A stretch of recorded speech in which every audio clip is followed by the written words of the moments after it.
things that have held you back for years, addictions, lack, depression, insecurity. This may be in your family line for generations. Looks like that's your lot in life.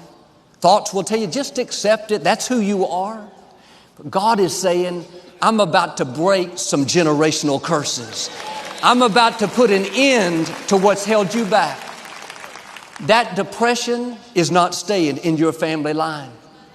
That addiction is not going to be passed to the next generation.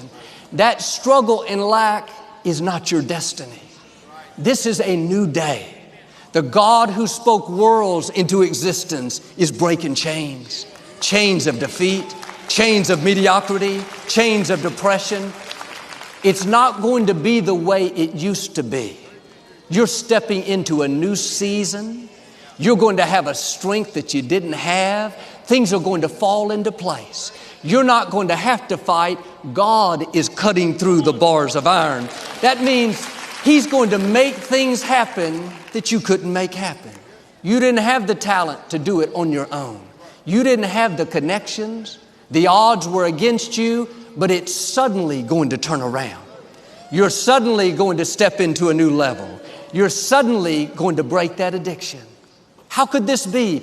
The God who goes before you is breaking the chains, cutting through bars of iron. I talked to a gentleman last week. He had been an alcoholic for 30 years. This is all he had known.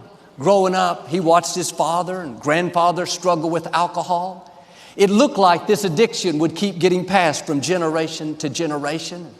He had tried to stop, but wasn't able to, and now he was accepting it. One day, he was so miserable, he said, God, I can't do this anymore. Please send somebody to help me. He specifically prayed, God, send me a counselor. Just so happened, he flipped on our Sirius XM channel. He would listen for hours and hours every day. He said with tears running down his cheeks, Joel, you became my counselor. You were the answer to my prayer. For the first time in 30 years, he's been sober for 8 months. He couldn't do it on his own, but God broke the chains. God cut through the bars of iron. There may be things that have held you back for a long time. Every voice tells you it's never going to change. You're never going to break it, never get well, never meet the right person, never get out of debt. On your own, that may be true. The good news, though, you're not on your own. The Most High God is going before you. He's going to break the chains. And it may not have happened yet, but don't worry, your time is coming. This is your year of yes. Yes to break the addiction. Yes to healing. Yes to meeting the right people. Yes to seeing new doors open.